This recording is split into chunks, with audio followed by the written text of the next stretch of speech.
Hello বন্ধুরা, Sulata cooking রেসিপির পক্ষ থেকে তোমাদের সকলকে জানাই স্বাগত। আজকে আমি দেখো ভীষণই মজার তরকারির একটি রেসিপি নিয়ে হাজির হয়েছি। আর এই তরকারি যদি তোমরা রান্না করে খেয়ে না থাকো, তাছাড়া বন্ধুরা তোমরা অনেক মিস করবে। খুবই অল্প মশলা দিয়ে আজকে আমি রান্না করে দেখাবো কই মাছ আর শিং মাছের ঝোল। বন্ধুরা দেখো, আমি নিয়েছি বেশ কিছুটা পরিমাণে শিং মাছ আর কই মাছ। এখন আমি সমস্ত মাছগুলোকে হলুদের গুঁড়া, মরিচের গুঁড়া, ধনিয়ার গুঁড়া, স্বাদ মতো লবণ ও অল্প একটু সরিষার তেল দিয়ে ভালো করে মেখে নিয়েছি। আমি কড়াইতে দিয়েছি সরিষার তেল, আর তেলটা কিন্তু আমার গরম হয়ে গেছে। এখন আমি মাছগুলোকে ভালো করে ভেজে নেব। আর বন্ধুরা, মাছগুলো তো ভীষণই তাজা, সেই জন্য কিন্তু আমার এই মাছগুলো কিন্তু আমি বেশ কড়া করে ভাজবো না, একটু হালকা করে এপিট ওপিট উল্টে কিন্তু আমি মাছটাকে নামিয়ে নিব। আর বেগুন দিয়ে বন্ধুরা এই মাছের তরকারি খেতে হয় দুর্দান্ত মজার। আমার এই রান্নার রেসিপি যদি তোমাদের ভালো লেগে থাকে, একটা লাইক করবে, কমেন্ট করবে, শেয়ার করবে, এবং যারা আমার নতুন বন্ধু আছো তারা আমাকে একটা সাবস্ক্রাইব করতে ভুলবে না। আমি নতুন এবং পুরাতন সকল বন্ধুকে জানাই অসংখ্য ধন্যবাদ। বন্ধুরা দেখো, আমার মাছটা কিন্তু ভাজা হয়ে গেছে। আমি এখন কড়াই থেকে নামিয়ে নেব। আমি মাছ ভাজা তেলে আর অল্প পরিমাণে একটু তেল দিব।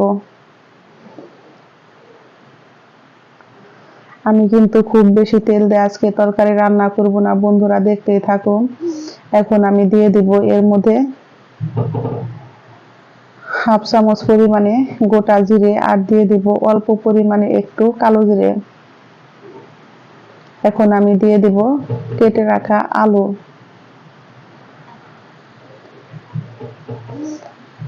দিয়ে দিব আমি হাফ চা চামচ পরিমাণে লবণ, আর দেখো আমি দিয়ে দিব এখন কাঁচামরিচ কুচি। বন্ধুরা দেখো, এখন আমি কাঁচামরিচ গুলো দিয়ে এটাকে একটু বেশ ভালো করে আলুটাকে আমি ভেজে নিব। আর চুলার আঁচটা কিন্তু আমি মিডিয়াম টু লো করে দিয়েছি, কারণ হাই হিটে কিন্তু আলুটা ভাজা যাবে না, তাছাড়া কিন্তু আলুটা পুড়ে যাবে। দেখো আলুটা কিন্তু আমার বেশ ভালো করে ভাজা হয়ে গেছে। এখন আমি দিয়ে দিব কেটে ধুয়ে রাখা বেগুন। আর আমি একটা দেখো পাত্র নিয়েছি, দিয়ে দিব হাফ চা চামচ পরিমাণে হলুদের গুঁড়া, হাফ চা চামচ পরিমাণের কম মরিচের গুঁড়া, আর হাফ চা চামচ ধনিয়ার গুঁড়া। সমস্ত মশলা একসাথে দেখো জল দিয়ে গুলে আমি রেখে দেব। আর বেগুন আলুটাকে আমি বেশ ভালো করে একটু ভেজে নিয়েছি। ভেজে নেওয়ার পর দেখো বন্ধুরা, গুলিয়ে রাখা মশলাটা আমি এখন দিয়ে দিব।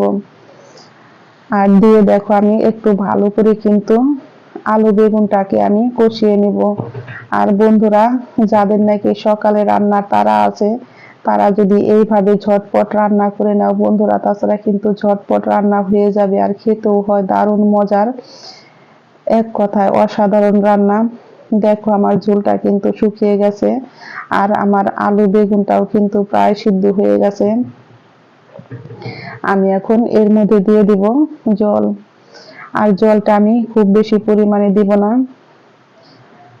কারণ আমার আলু বেগুনটা তো আমার নরমই হয়ে গেছে। এখন অল্প পরিমাণে জল দিয়ে দেখো আমি তরকারিটাকে কিন্তু রান্না করে নিব।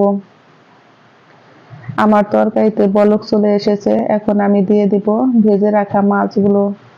আর বন্ধুরা, ভেজে রাখা মাছগুলো দিয়ে আমি আবারও 4 থেকে 5 মিনিট রান্না করে নিব। আর বন্ধুরা, আজকে তো প্রচন্ড বাতাস আর বৃষ্টি, হয়তো তোমাদের ভয়েস শুনতে একটু কষ্ট হবে, বন্ধু হিসাবে মানিয়ে নিও। এত যে ঝড় বৃষ্টি আরম্ভ হয়ে গেছে, তোমরা যে জায়গায় থাকো বন্ধুরা সকলেই সুস্থ থাকো, ভালো থাকো, ঈশ্বরের কাছে সেই প্রার্থনাই করি। আমি দেখো এখন দিয়ে দিব এর মধ্যে হাফ চা চামচ পরিমাণে জিরার গুঁড়া। আর জিরার গুঁড়া দিয়ে দেখো বন্ধুরা, আমি লবণটা এখন দেখে নিব যে ঠিক আছে কিনা।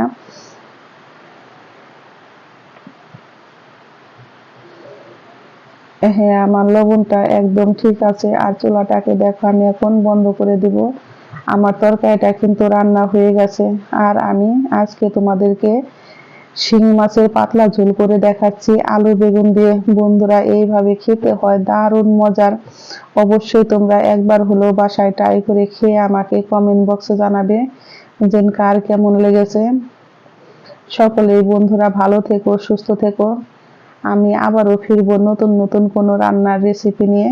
সকলকে জানাই অসংখ্য অসংখ্য ধন্যবাদ। দেখো, আমি তোমাদেরকে তরকারিটা একটু বেড়ে দেখাচ্ছি, কত সুন্দর হয়েছে। আর একদম পাতলা ঝোল, এটা দেখতেও যেমন সুন্দর হয়েছে বন্ধুরা, খেতেও হয়েছে দারুণ মজার। গরম গরম ভাতের সাথে এই তরকারি হলে আর বন্ধুরা কিন্তু কিছুই লাগে না।